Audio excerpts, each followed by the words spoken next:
Coming up, Indiana, a shipping state? Well, the state's 3 ports have economic activity valued at nearly $8 billion. We'll check in with Ports of Indiana CEO Vanta Kota about the impact, potential for future jobs, and prospects for a 4th port near Lawrenceburg. And Greater Lafayette Entrepreneurship Week 2020, or GLUE. It's an innovation-fueled event targeting entrepreneurs who are launching or preparing to launch their big ideas. Matchbox Leadership joins us to explain how the event is helping entrepreneurs throughout Indiana. Plus, I'm Mary Rachel Redmond, just east of downtown Indianapolis, where the historic neighborhood of Holy Cross is in danger of losing its namesake. Can this parish, once built by Irish immigrants in the late 19th century, be saved from demolition? I'll have that story coming up. Details on those stories and much more ahead on this edition of Inside Indiana Business.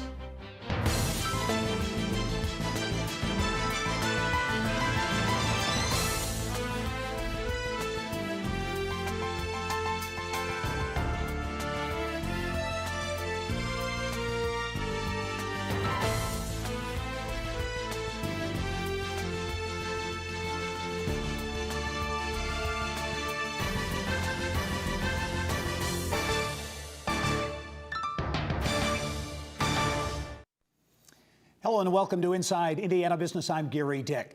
Well, Indiana currently has 3 ports, 2 along the Ohio River in Jeffersonville and Mount Vernon, and 1 on Lake Michigan at Burns Harbor. Now, last year, the 3 facilities handled some 12.3 million tons of cargo, including coal, steel, grain, ethanol, and lots more. That's the 2nd highest amount in history. It's estimated that Indiana's port system generates nearly $8 billion of economic impact, responsible for nearly 60,000 jobs. I'm pleased to welcome to the show this week Ports of Indiana CEO Vanta Kota. Welcome him back to the show with more on momentum at the ports and the possibility of that 4th port as well. It's been talked about for a while. And Vanta, thanks very much for joining us. Gary, thank you for having me. Well, you know, I think most people are surprised when they hear Indiana talked about as a shipping state, but that is certainly the case. Give us, as we get into this, for those who may not know, that system, kind of a thumbnail of the Ports of Indiana, those 3 locations, 1 in Northwest, 2 down south, and the Ports of Indiana system. Yeah, so people are generally surprised when I rank Indiana as a maritime state. Typically in tonnage, we're on any given year between ranked number 13 or number 15. And that's a significant statement for people to understand. I usually get a raised eyebrow when I mention that. One of the things we've done here recently is we've been working with the Corps of Engineers to have a greater recognition of our tonnage. And we've submitted to them a proposal that would have the northern portion along Lake Michigan, and then the southern portion outlined as a maritime district, which would be more fully visible within the federal government, which I think will have great impact to future reporting for us. Yeah, we'll talk about the economic impact, which is substantial in a moment. But so many products are shipped in and out of Indiana on a daily basis. Great example of the size and scope of some of this shipping. This year, the Ports of Indiana, Burns Harbor, Northwest Indiana, and Lake Michigan handled a huge shipment, a $1 billion power plant being built in Michigan. It kind of ties in with the 50th anniversary there. Talk about this massive shipment and what it was involved along Lake Michigan. Yeah, so water is the most economical means of transport, and handling large project cargo is certainly an expertise of our handlers up in Burns Harbor. This likely will be one of our largest project cargo years, driven in large part by this power plant. So really components that weigh 100,000, 300,000 pounds are quite significant and something to watch to be loaded. So several shiploads have already offloaded, and we have more in queue. In addition to that, we're also doing a very robust business this year in wind components as well. The economic impact I mentioned, $8 billion, the estimate, 60,000 jobs tied to the ports of Indiana. But obviously, the ports, like all businesses, all industries impacted by the COVID-19 pandemic. What's the impact been on the ports? Yeah, so going into this year, we saw a little softness. We saw a freight recession coming at the end of 2019. So we had budgeted downward, but certainly not expecting what occurred here in March. So really, it's taking us down to really 2014 levels. So we're expecting to finish somewhere from a tonnage perspective around 30% down from that 2019 number. Yeah. I was showing some video of the Port of Indiana, Jeffersonville, massive facility there. I know there's a heavy haul road being constructed between the River Ridge Commerce Center and the port there. But there's been a lot of talk, and certainly then Governor Mike Pence announced the intent to build a fourth port near Lawrenceburg. Can you give us an update? I know it's taken probably a lot longer than a lot of people would have liked who support the idea. Where does the whole idea of a fourth port right now stand? Yeah, so we're still in a standstill situation. There's a lot to still happen down there. Really, no news to report is in regard to the fourth port. Okay, give us 30 seconds left, Vanta, but as you look at the future post-pandemic, get out of the pandemic era, if you will, what do you see as the future, the potential for the ports of Indiana? Yeah, so we're built to be long-term. We think in 50-year increments, and we're definitely a buyer of Indiana. We're investing in infrastructure to further utilize for our customers and to attract more customers. So we're still the crossroads of America. So our future is bright coming out of this. We've done an excellent job in handling the downturn as a state, and that just puts us in a better position to go forward. All right. Vanta Kota is Chief Executive Officer of the Ports of Indiana. A lot going on in a state that grows things, moves things, and makes things. Vanta, thanks as always, and we look forward to seeing you soon. Yes, thank you so much. All right. Well, this week, State Senator Jim Merritt announced he will retire from the state Senate in November. Merritt was first elected to serve in Senate District 31 here in Indianapolis in 1990. He's currently the longest-serving Republican state senator and longest-serving caucus chairman in the history of the General Assembly. He helped establish the Kids First license plate as well as Indiana's Lifeline Law in 2011 and was involved in Aaron's Law after the heroin overdose death of a neighbor. In 2019, he was unsuccessful in a bid to become mayor of Indianapolis. He will retire November 4, but says he plans on staying active in the community. Well, it's being described as a potential game changer for entrepreneurs and small businesses in Tippecanoe County in that region, also around the Midwest. Details ahead on Lafayette-based Matchbox co-working studio and a high-profile event on the horizon.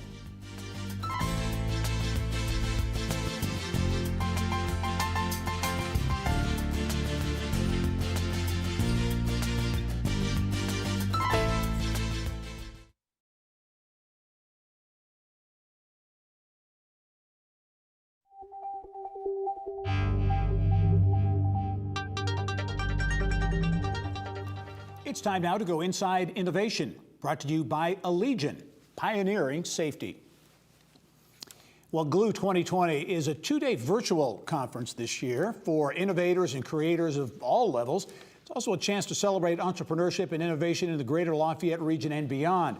I'm pleased to welcome to the show this week Matchbox co-working space co-founder and executive director Jason Tenenhaus and operations manager Juliana Casavan with details. Welcome to you both. Thank you. Nice to see you. Jason, I want to start with you because the Matchbox co-working studio in Lafayette, I remember you launched it in 2014, 6 years ago. It's been an incredible, I think, success story. Talk about the growth, your expectations in 2014 and what the Matchbox has really turned into.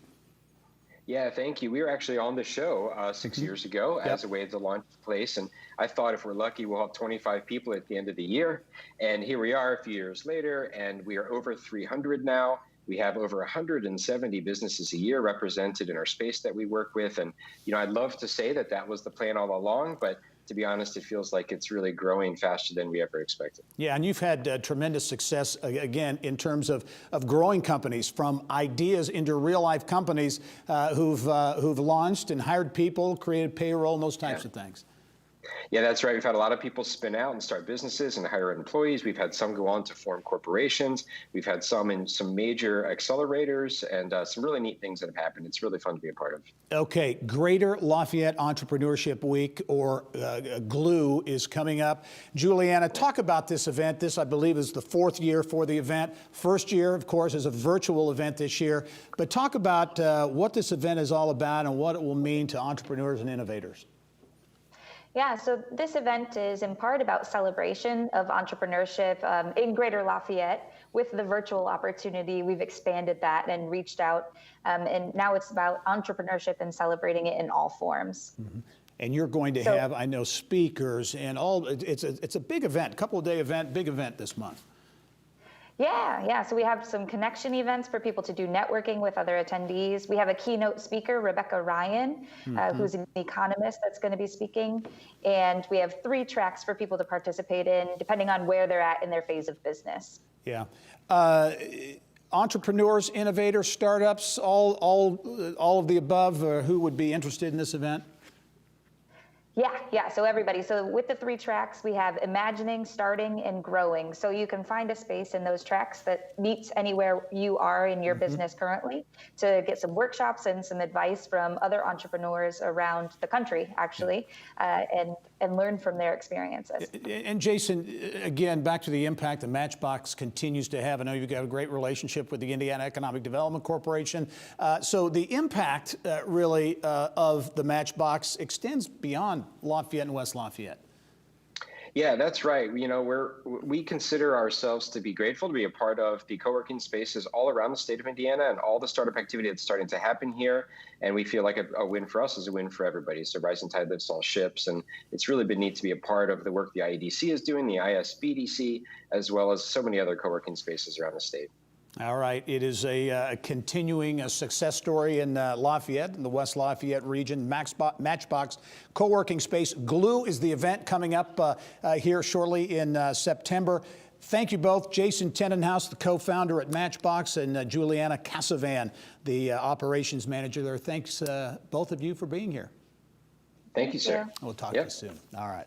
All right, bye-bye. Well, an Indianapolis Near East Side landmark, which has served as an anchor for Irish immigrants since the late 19th century, it's in danger of disappearing. What will it take to get the Church of Holy Cross off Indiana Landmark's 10 Most Endangered list? Around Indiana reporter Mary Rachel Redmond has some answers as she continues her Endangered Indiana series.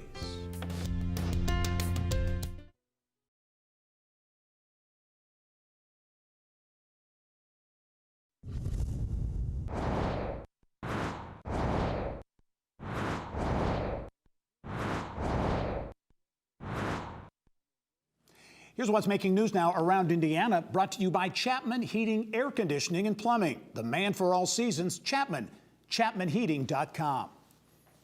Well, we're less than 60 days away now from Election Day, and the results November 3, or whenever they ultimately are counted, will certainly have significant impact on the Indiana economy. This week, PNC hosted a virtual forecast event with high-profile economic and political analysts weighing in on potential outcomes.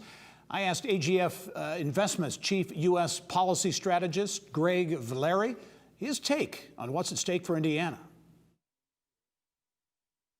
This is a very big election on many fronts, including for the state of Indiana. I think the regulatory policy would be dramatically different depending on who wins. I think there are a lot of sectors, such as fossil fuels, where the Democrats would be more aggressive, where the president would be more friendly. Healthcare as well. I think the government would play a bigger role if Joe Biden won. That doesn't mean that it's totally black and white. I think a Biden victory would be a plus for trade. I think Biden would not be as reliant on tariffs, which many countries and companies don't like, than if the president won. The president probably would continue to rely on tariffs. So many big differences.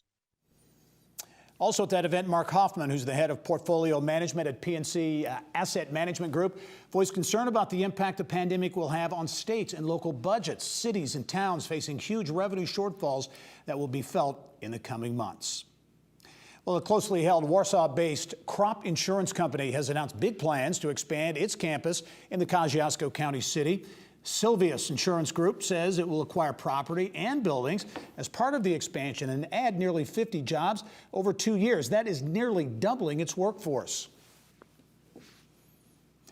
Well, it's made Indiana Landmark's 10 most endangered list for a second straight year. Located just outside of downtown Indianapolis, the Church of the Holy Cross is steeped in Irish Catholic history that dates all the way back to the late 19th century. But now the iconic church sits empty and faces an uncertain future. Around Indiana reporter Mary Rachel Redmond has details. In Ireland, Irish Catholics couldn't even have a church. Which is why this iconic church on the city's Near East Side is so special to so many. This was very much an Irish Catholic enclave. We just grew with it. It's part of the heart of the Irish community. Irish immigrants found their way to Indianapolis looking for opportunity and a place to worship. But like the homeland they left, they faced a new set of challenges. At the time this was built, the Ku Klux Klan had taken over Indiana. They had elected a mayor, they had elected a governor, they were marching around in sheets. They were Irish Americans that had given their sons from Civil War, World War I. Everybody had fought for this country, and then in the 20s, here comes the Ku Klux Klan to tell Irish Americans they weren't American. In spite of that hate, this new Irish community answered with hard work. And the Church of the Holy Cross opened its doors in 1921, serving as a beacon of pride for decades to come. That's how this got built, was all these families came together and bought different pieces and put it together. And that's why when you went in there, it was a celebration of the Irish community's success and the ability to raise a building and celebrate their faith, which was incredibly important to them because they'd been persecuted for so long. These whiteboards behind me once contained the original 120-year-old stained glass windows, removed just last year by the Archdiocese when Holy Cross closed its doors. Now the once sacred sanctuary sits in darkness. So the reality is the windows are gone, but look to the future and come up with something better that serves the adaptive reuse. And Holy Cross is just one of the many historic churches across the country that are being forced to close their doors due to decreased attendance, a trend that continues to grow. That is a serious sign of the future, that these congregations that sustain these historic buildings are declining. So the end result is that we can anticipate many closed or vacant church buildings, many of which are historic and sometimes the great landmarks in their community, as is the Holy Cross Church. What do we do with these buildings once they are vacated? And with an uncertain future, residents of the Holy Cross neighborhood are hoping they can find a way to save a landmark that defines their community. Come up with an adaptive reuse that enhances this community of Holy Cross, which is named after this church. I mean, that spire, that tower, that Italianate Renaissance iconic figure for this side of town is not going to go away, hopefully. It's going to be enhanced. Mary Rachel Redmond, Inside Indiana Business. All right, Mary Rachel, thank you. Well, even though summer is coming to an end, Indiana businesses that cater to outdoor adventurers and enthusiasts aren't packing it in just yet. Places like the nostalgic Georgetown Drive-In Theater in southern Indiana, ready for summer's last hurrah. Coming up next, Yelp Midwest Regional Director Brittany Smith takes us around the state to check out that and other places in this month's Trendiana segment.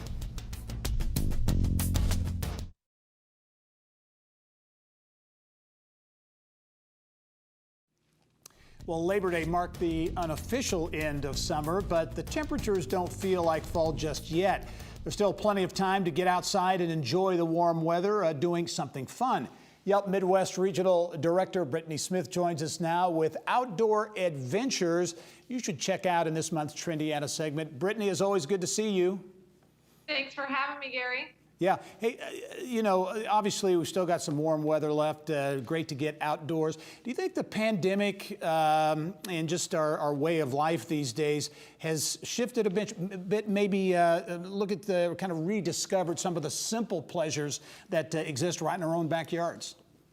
Certainly. I've seen so many people rediscovering parks that maybe they didn't realize were there, or exploring on the weekends in ways that maybe they would have gone out of state otherwise. And now we're just looking within our own state to see what's here. And these are some great examples of things that you can do that are not too far from home. Yep. Yeah, a lot of people doing the staycation thing this year, to be sure. Okay, you've got 5 great spots around Indiana for outdoor adventures, and we begin right here in Indianapolis. P&D Flower Farm, this You Pick Flower Farm, which you say is kind of becoming a trendy thing around the country. Yeah, even just looking at Indiana alone, we've seen several flower farms pop up in the last year, and P&D Flower Farm is a great example of that. Just on the south side of Indy, you can go there and pick your own flowers to create a bouquet for as low as $5, so it's really budget friendly. Great place to take the kids as well, and people love taking pictures in the flowers. It's really fun to see everyone going through all the rows of them, and you can actually pack your own picnic at this spot. They've got a covered barn that you can sit out in the flowers and really make an afternoon of it. All right, very neat. Not far from Indianapolis, Mooresville, Anderson Orchard, another You Pick place. Yeah, they just kicked off their You Pick season last week, actually, and this is a classic activity that folks love to do in the fall, and this highly rated orchard is no exception. You can go there and weave through the rows to pick up your own apples, but they're also known for their cider slushies and the elephant ears inside. And inside that apple barn, they're also offering produce and plants. And for this year, they've got pickup curbside available too. All right, we see during the pandemic here, drive-in theaters, drive-in restaurants kind of making a comeback. This one interests me. Drive-in theaters, the Georgetown Drive-In, far southern Indiana, not too far from Louisville. The Georgetown Drive-In is really making things happen. Yeah, drive-in theaters are definitely having a moment in 2020, and Georgetown actually made our list of the Yelp's top drive-in theater in every state this summer. Georgetown has been around since 1951, and they've got 2 screens. Definitely all the nostalgic vibes there. It's a really simple way to have some fun on the weekend and load up your car. All right, 2 more stops, only have a minute left. Marengo Cave, that's one a lot of people know about, have been, but still it's a big attraction. Yeah, this is a good way if you're wanting to get out from the heat. You can go into the Marengo Cave, 52 degrees year round. It was created as a national landmark in 1984. And if you do one tour, the Yelp reviews recommend the 1-hour Crystal Palace. Don't miss that one. Okay, Indianapolis Cultural Trail back here in Indy. It's expanding, right? Some new features on the Cultural Trail. Yeah, we're up to 50 stations and 525 bicycles along the Cultural Trail with the Pacers Bike Share. So if you haven't been on the trail or you want to rediscover it, it's a great time. They're actually doing free 30-minute community rides throughout the month of September. So it's a good time to get back downtown and explore some of your favorites or find a new one. Outdoor adventures around the state of Indiana, a great trip around the state as always. Brittany Smith from Yelp, thanks so much for the overview, and I look forward to seeing you hopefully in person sooner rather than later. Likewise. Thanks, Gary. All right. Well, coming up, there is a new leadership at the Indiana Biosciences Research Institute, and he's no stranger to drug discovery and development. In our next half hour, our Kylie Valletta sits down with new IBRI President and Chief Executive Officer, Dr. Alan Palkowitz. He talks about his vision for the organization and the potential impact in Indiana and beyond. Also ahead, students getting a taste of college while they are still in high school at no cost. It's a unique education model at Geo Next Generation High School, the newest school in Indianapolis. We will have that story in this week's Eye on Education segment.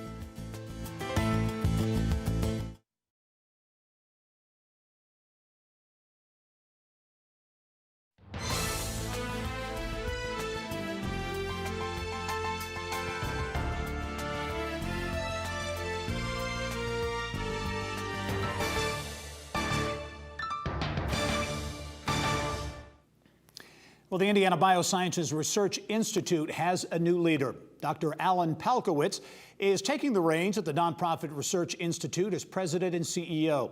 Business of Health reporter Kylie Valletta joins us now with the introduction. Kylie. Well, thank you, Gary. Founded about 10 years ago, IBRI's mission is to bridge university investigators with life sciences companies to spark innovations that can have an impact on human health.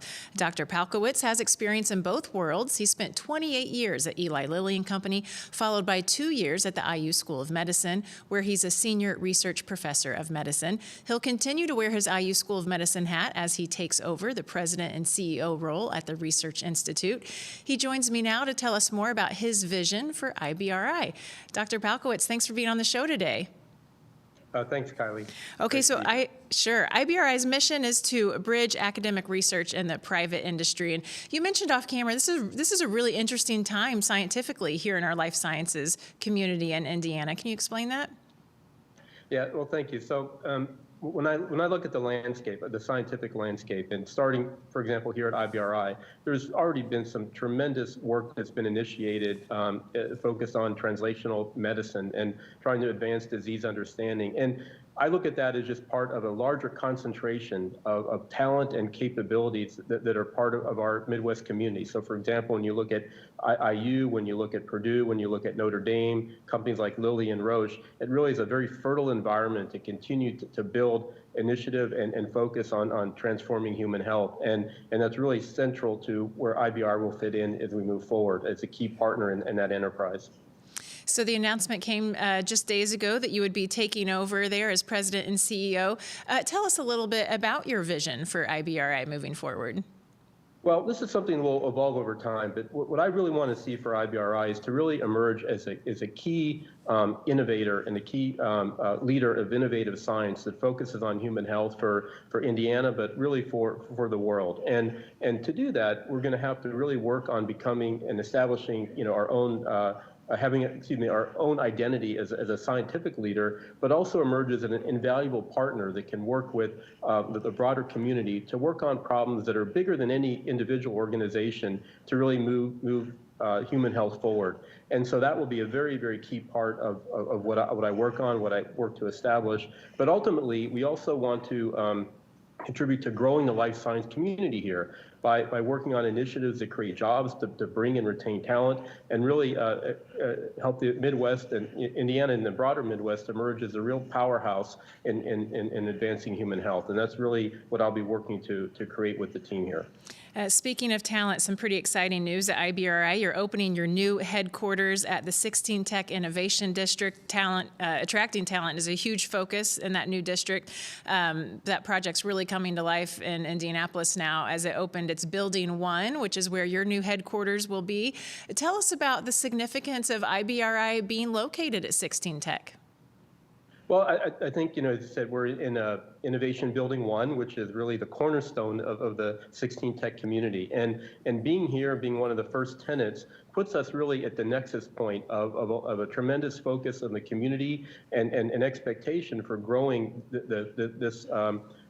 this whole enterprise around us, that we really grow the biomedical community. So we're going to be at the intersection of a lot of key discussions, a lot of key investment, a lot of key scientific collaborations. And so that is really important for us to really be at that focal point. And I think that will really help propel our identity, but also, very importantly, really bring the community together with this common mission to really advance human health and build a broader enterprise for the Midwest. And those open labs look amazing at your new headquarters. We're showing video of them. Hopefully scientists will be filling those labs soon. So your background includes 28 years at Eli Lilly, followed by 2 years in counting at the IU School of Medicine. So you've lived in both worlds, the private industry as well as academic. How will that background help you as you lead IBRI? Well, from an experience standpoint, I've been able to, work across the whole translational spectrum, from all the way from basic research to actually taking medicines in all the way through the drug approval process, and that's across many different disease areas. So that, from a scientific foundation, I think that is a good prep for this role. But on top of that, I've had the great experience of working with many passionate scientists and helping them to realize their ambitions to change the world through their work.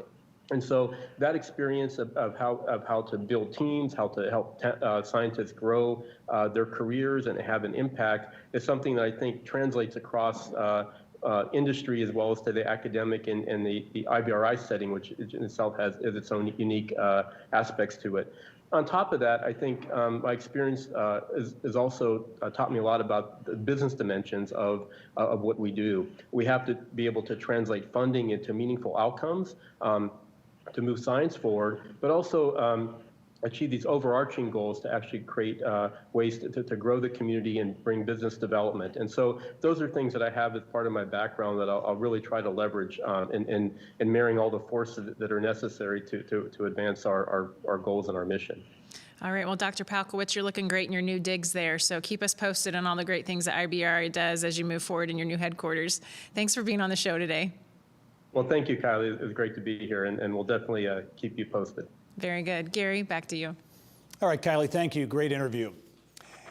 Well, Bloomington-based pre-accelerator program B-Start has had a lot of success over the years and says applications are open again for its next cohort of entrepreneurs. The program aims to help entrepreneurs launch their business ideas into for-profit, innovation-driven businesses in Monroe County. The Bloomington Economic Development Corporation is accepting applications through September 30 for Monroe County residents. The 4-month program includes mentorship, consultations with local experts, business development workshops, also a virtual pitch competition. B-Start says it has graduated more than 40 companies since its launch in 2015. A new school on the east side of Indianapolis ditching the traditional college prep model and going with a very different approach, immersing high school students in real college and career classes at no cost to them. Learn more about GEO Next Generation High School's unique model coming up. Also ahead. We are the Indianapolis Colts. We believe it's our duty to get 1% better every day, no matter what it takes. Finally, the Indianapolis Colts set to kick off the NFL season this weekend under the most unique circumstances in franchise history. What are the team's prospects for 2020 and how will they handle playing in front of nearly empty stadiums?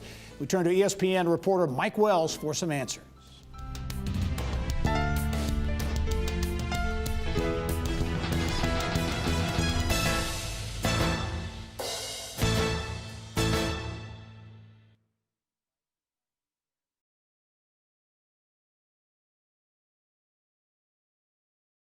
Inspiring, empowering, and engaging young people. Our goal is to cast a vision of themselves that they never thought of. That's Emil Ekiyor, a former NFL player and a current GEO Foundation executive, on the organization's mission to provide students with the chance to earn college credit while they're still in high school. GEO Next Generation High School in Indianapolis has just opened. It's a public charter school that is preparing students for college by placing them in college classes while still in high school. The bonus, it comes at no cost to the students. The school recently opened to nearly 100 students, expected to grow to perhaps 600 in the coming years. We get details on the model now from GEO Foundation founder and president Kevin Teasley and GEO Next Generation school leader Kelly Marshall. And welcome to you both. Thank you. Thank you. Kevin, I'll start with you. The GEO Foundation has been around for a while, about 22 years. Give us really a thumbnail, the mission of the GEO Foundation. Sure. Well, GEO stands for Greater Education Opportunities Foundation. And what we seek to do is provide opportunities to quality education, primarily to those who are underserved. So we're in Gary, Indiana, and we're on the northeast side of Indianapolis, serving a primarily minority and low-income population. And we try to be a little bit different than just about any other school, charter or otherwise, and go beyond the talk of college and we actually put students in real college classes on real college campuses like Ivy Tech, IUPUI, Marian University here in Indianapolis. Well, give us an idea, because there is a path to success, if you will, here. You started this model of school in Gary, and I know we've done stories on the show previously and on our platform at the success of that school and what you achieved in Gary. Yeah, the Gary School, when we started in 2005, started in a city where 50% of the students dropped out of high school. We've tried to stop the flow of dropout. in Gary. And we did what many traditional college prep schools do, whether they're talking to students about the importance of going to college, how much more money they can make with the more degrees that they get, that sort of thing. We did college tours, we did FAFSA night, scholarship night, application night, all of that. But at the end of the day, if we're being honest, those efforts were not as successful as we wanted them to be. And what we found is that many of the students we were serving didn't see themselves as going to college. So they weren't going to our high school primarily to get ready to go to college. They were going to high school because that's where the social scene was. So we had to change our whole approach to college prep and really start putting kids in real college classes so that they could see themselves as college students and college capable and build their own confidence and self-confidence and ability to go on and complete college. Yeah. And in 2012, we had our first student in all of Northwest Indiana, not just ours, but in all of Northwest Indiana, to get a full associate degree before graduating from high school. Wow. 2017, you and I celebrated Raven Osborne, who earned a full bachelor's degree while in our high school at no cost to her, from Purdue University, by the way. And so we've had 30 students do this over the last few years in Gary, and that's what we're bringing here to Indianapolis. Kelly Marshall, you're the school leader at the Next Generation High School here in Indianapolis. You're open now. You've got about 100 students. Talk about what's going on and what will go on at this high school in the northeast side around 40th and North Franklin Road. Well, we're excited right now. We did open our doors in August to grades 9, 10, and 11, and we already have 16 students that are taking advantage of this opportunity. And like Kevin said, in alignment with the mission, it's about offering opportunities to a population of students that are often denied that access. So those 16 students, and it will continue to get the remaining students in those college courses as well, but these opportunities are offered to them as early as their 9th grade year. And that's a unique approach to dual credit, especially here in Indianapolis. You know, we at, GEO just feel that if a student is ready, both academically and they have that maturity, then it's our job to put that opportunity in front of them. And we have students taking advantage of it. Yeah, what's your, as an educator, what excites you, Kelly, about being involved with a model like this? Well, let's say, and I'm a seasoned educator as well, so I have watched students get into college and the expenses that come along with it, they are not able to stay. If we can put college courses in front of them, that helps the family out, and then that could shave off, time that they're spending on those college campuses. And then it saves the parents some money, it saves the students some time, and then it just helps in that trajectory of completing college. So as an educator, that's what I want. I want an opportunity placed in front of students that, can go beyond our doors. And so we at GEO like to think of ourselves, we're a launching pad, not a destination. But we're going to give you the opportunities so that trajectory is just easier for the families and for the students to finish. Well, the GEO Next Generation High School now open, the model gaining traction here in Indianapolis now. Kelly Marshall is the school leader at the school. Kevin Teasley, founder and president of the GEO Foundation. Thank you both for being here. We look forward to following up in the months ahead. Absolutely. Thanks for having us.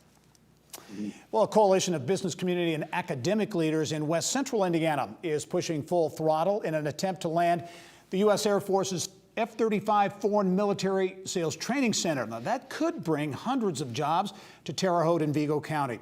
The group says Terre Haute Regional Airport's Holman Field would be an ideal site for the project. Last month, the airport was named one of 5 sites being considered for the training mission of the stealth fighter jet. According to published reports, about 345 U.S. military personnel would be part of the new site. The site would also be home to an estimated 100 members of a Singapore unit and around 300 dependents. A new quarterback under center for the Indianapolis Colts, and a season starting like no other in franchise history amidst a global pandemic. Up next, Inside Indiana sports contributor Bill Benner breaks down this year's team, how Phillip Rivers fits in, and the impact of playing without fans in the stands. And Indianapolis entrepreneur Rachel Klein has come a long way from making almond butter in her kitchen just a few years ago. The IU grad with a major in dance, the mother of 3, will soon have her products on the shelves of the largest retailer in the U.S. Her story just ahead.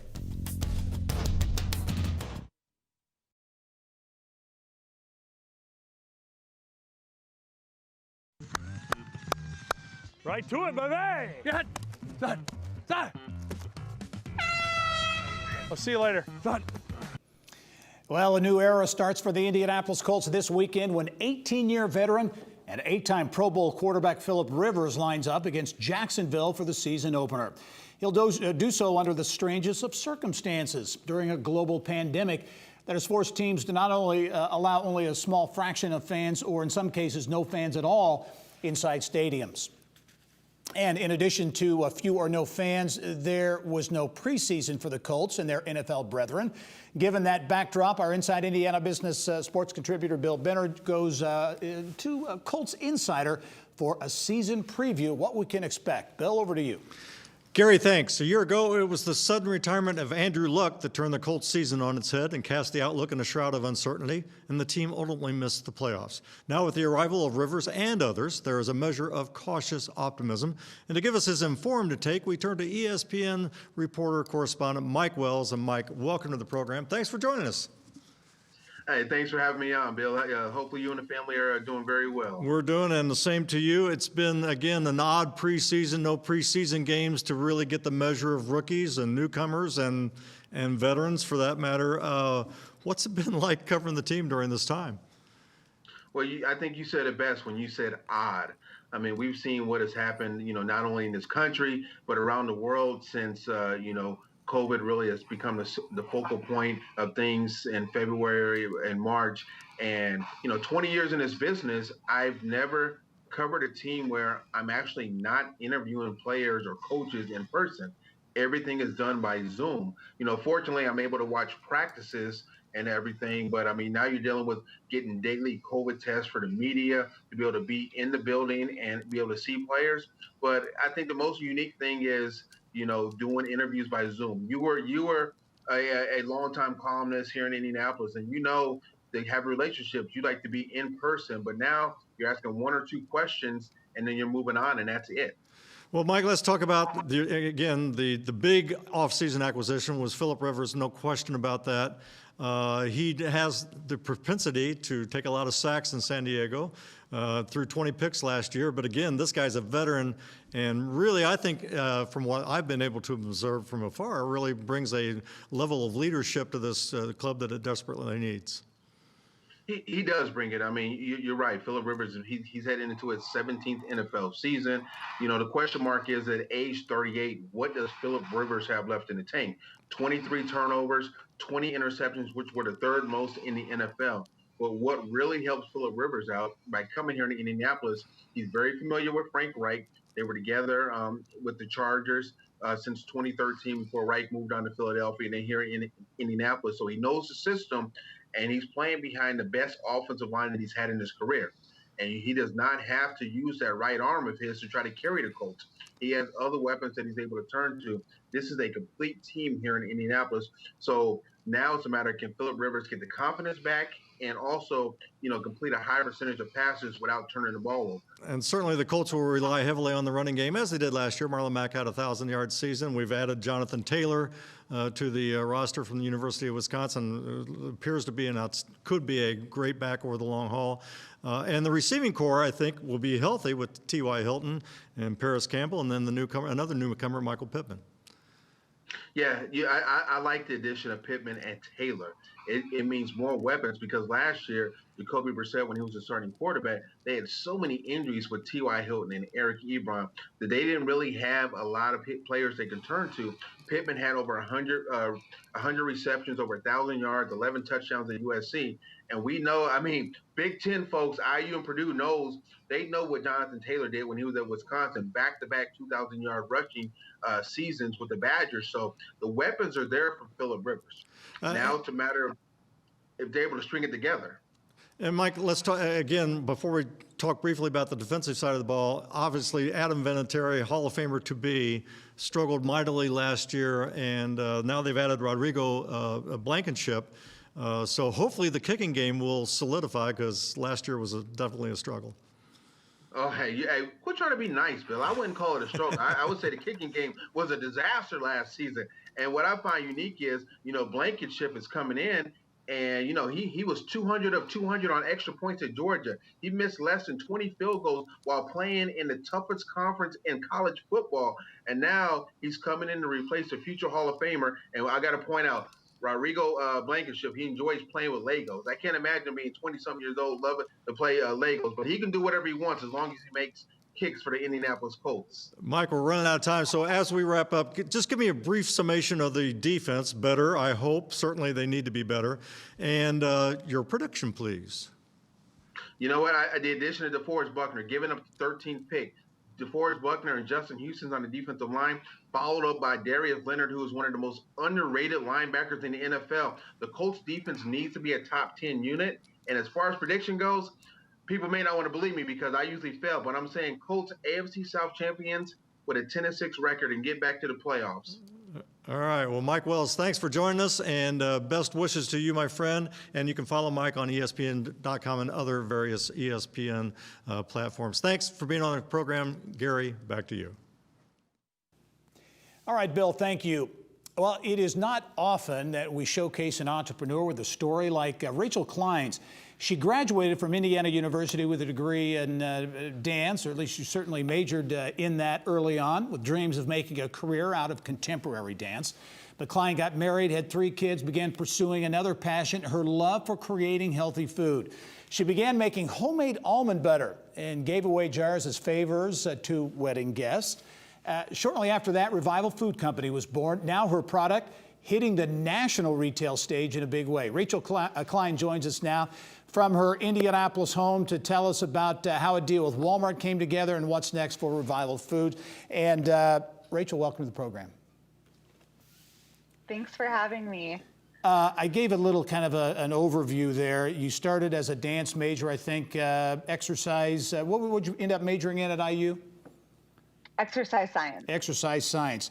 Got out, decided, tried to figure out where you wanted to go. How did this almond butter thing come about and really become what is big business for you? Yeah, so I was really just in between jobs at the time. I had graduated. I was a massage therapist, Pilates instructor, yoga instructor. I was doing everything. And in the midst of that, just happened to be making almond butter at home because I really just didn't like anything else that was on the shelves. I thought it was bland, pasty, full of sugar. So I made my own. And like you said, had it as wedding favors at my wedding. And then following that, since I was in between jobs, my husband said, why not just try selling it and see what happens? So that's what I did. And as I started selling it, I realized, gosh, this is actually working and I'm having a lot of fun doing it. It's something that I'm passionate about, which is health and engaging with people on a regular basis. So I decided, why not? Let's keep going. So I really made myself a student of business, Googled my way through, asked a lot of questions, and wound up here. And you're gaining a lot of traction. I know you formed the company, Revival Food Company, in 2015. Ultimately went to a trade show, and that was, I guess, a kind of a big break. You connected with Walmart, and now your product is on Walmart stores. Talk about that whole process. Yeah, so following up from that trade show, I met the Walmart buyer, and oftentimes at trade shows like this, you're going to meet so many buyers. So many people are going to say, yes, I love it. We're going to carry it. That'd be great. And a lot of times it doesn't pan out, but I am tenacious. So I continued to follow up with this buyer. And long story short, we're now in 1,000 Walmart stores nationwide. That is amazing. And so too is kind of your sales numbers. Give us an idea of where you started to where you are now in terms of sales of your almond butter. Our growth has increased over 500% in the last few months, to be honest. So we always had a very small, thriving, organic, very stable business. It was never anything crazy, but it was enough to keep me happy. From there, though, we have since leapt up into selling almost $350,000 a month at this point, which is quite a bit more than I ever made before. Yeah, that is amazing. Rachel, as we wrap up, as you look going forward, the next 5 to 10 years, or kind of a little bit of a longer term outlook, what's next for Revival Food Company? What do you see as growth opportunities? Well, honestly, sky is the limit. I feel like I got this far, so really anything else is going to feel easy. We're going to bring out more product line offerings. We're going to have some different flavors of almond butter. We're going to create some new products with the almond butter, and maybe even just continue to extend along creating vegan, plant-based products. So I'm super excited as we continue to partner with other brands, bring in some investors. Really, anything is possible. So we're not going to go away. We're just going to keep getting stronger. Yeah, I have a feeling that indeed will happen. Rachel Klein, the founder of Revival Food Company, great almond butter on Walmart stores and elsewhere. Thanks for joining us. Congratulations on your success. We look forward to following what's next for you and your company. Thanks very much. Thank you so much for having me. All right. And I'll be right back after this.